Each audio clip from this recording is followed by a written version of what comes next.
و نلسون ماندلا، ما به این مصلحین احتیاج داریم.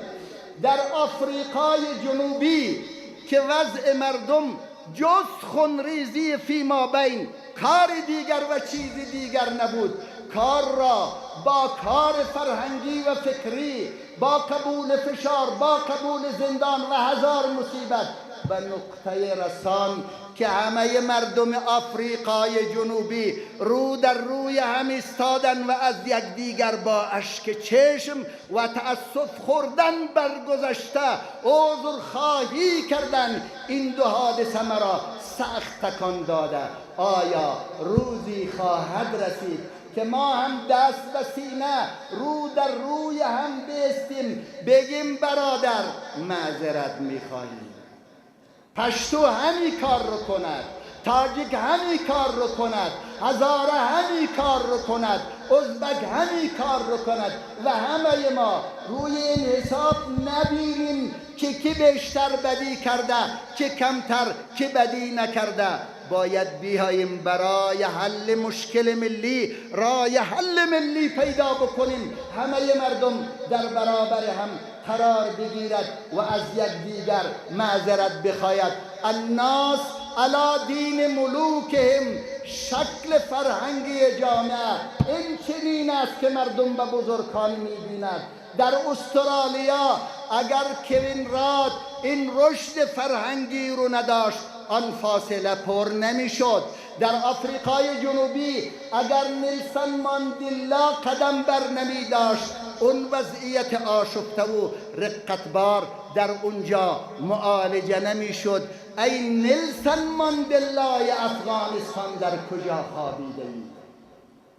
ای مصلح افغانستان در کدام دهی؟ ای شخصیت ملی کشور کجایی؟ چهره نشان بدید. مردم نابود میشن، مردم میشکنن، مردم ناامید شده. گروه گروه مردهای وطن را پشت سر میگذارد و پشت سر نمیبیند.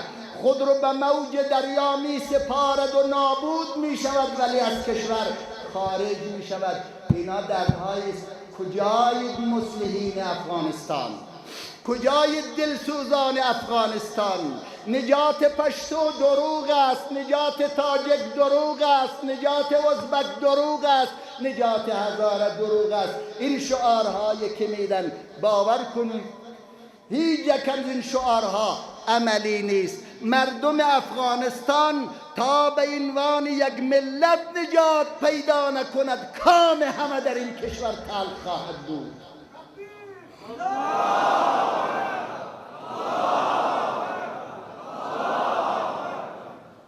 وضع پشتونها رو میبینید، سر تا پای جنوب در آتش میسوزد.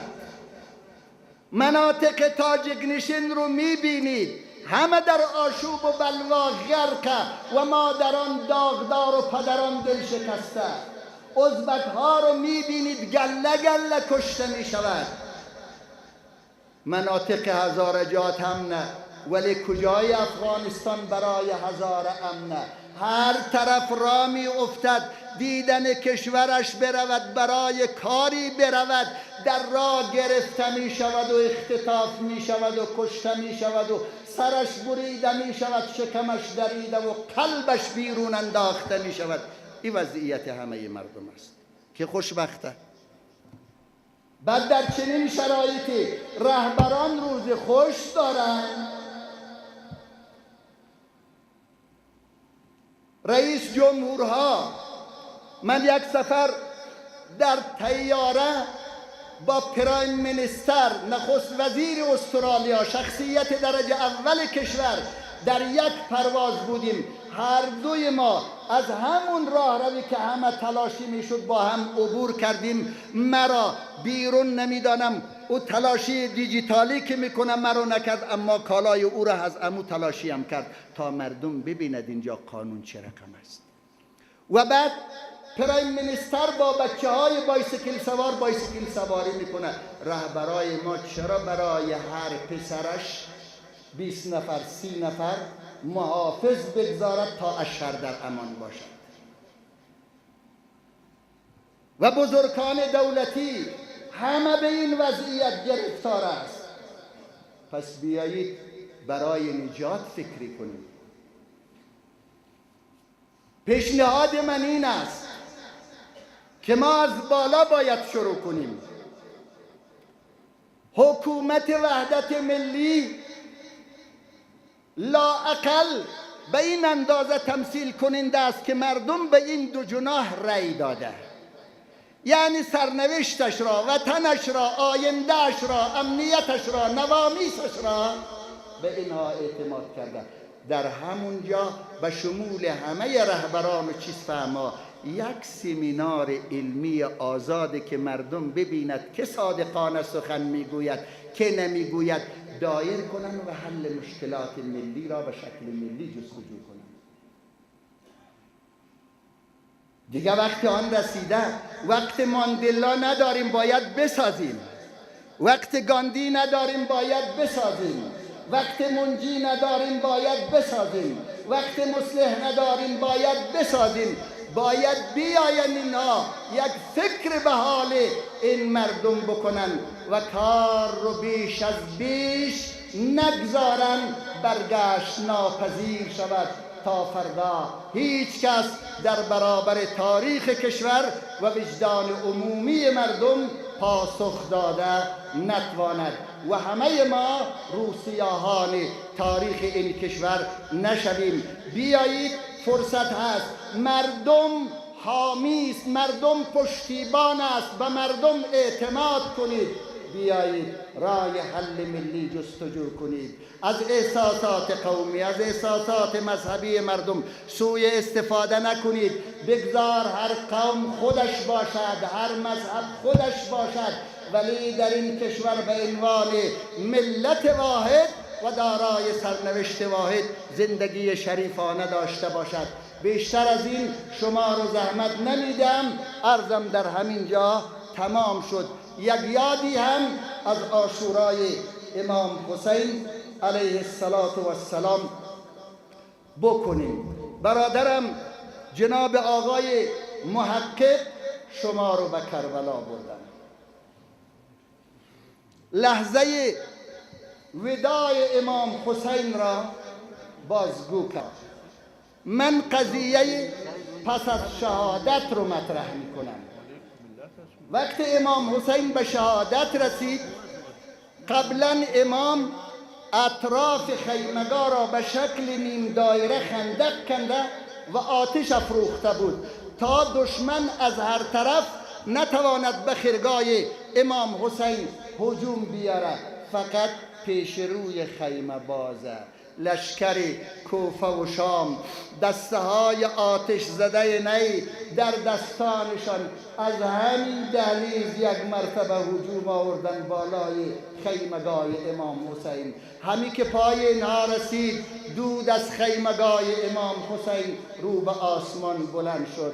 زینب آمد پیش امام زین العابدین. آقا تو امام حکم چیست؟ ما بمانیم و بسوزیم یا حکم دیگر است؟ اشاره کرد امتی علیکن بالفرار. وقت انسانها وحشی شده به دامن بیابان پناه ببرین. همه رفتن به سمت بیابان فرار کردن. راوی همین حمید ابن مسلم است. حمید ابن مسلم در سپاه ابن زیاد بوده و تنها راوی معتمد است. میگه دیدم یک زن گاهی به یک خیمه داخل میشه گاهی خارج. از تاختم بی جان چرا نمی روی؟ آخر آتش بی رحمت تو رو می سازانه. این زن صدا کرد ای شیخ، من زینب دختر علیم. امام زین العابدین در درون خیمه مانده، آتش اطراف خیمه رو گرفته. من چه کار کنم تا حجت خدا رو از آتش نجات بدم؟ با او کمک کردم، امام رو بیرون آوردیم. بعد رفتم بیرون، دیدم یک دخترک به سمت بیابان میده و دامنش رو آتش گرفته. اسب دواندم دامنش رو خاموش کنم. یک مرتبه دختر از نظرم ناپدید شد. آی وای وای، میگه دیدم طفلک زیر شکم اسب من پنهان شده، بدنش مانند برگ بید می لرزد. وقتی متوجه شد من او رو دیدم، صدا زد ای شیخ مرا نزن من یتیمم. آتش دامنش رو خاموش کردم.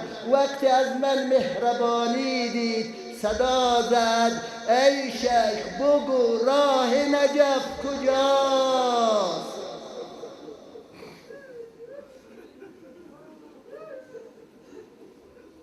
لا حول ولا قوة الا بالله. نسألك اللهم وندعوك باسمك العظيم الأعظم الأعز الأجل الأكرام بحق الحسين يا الله.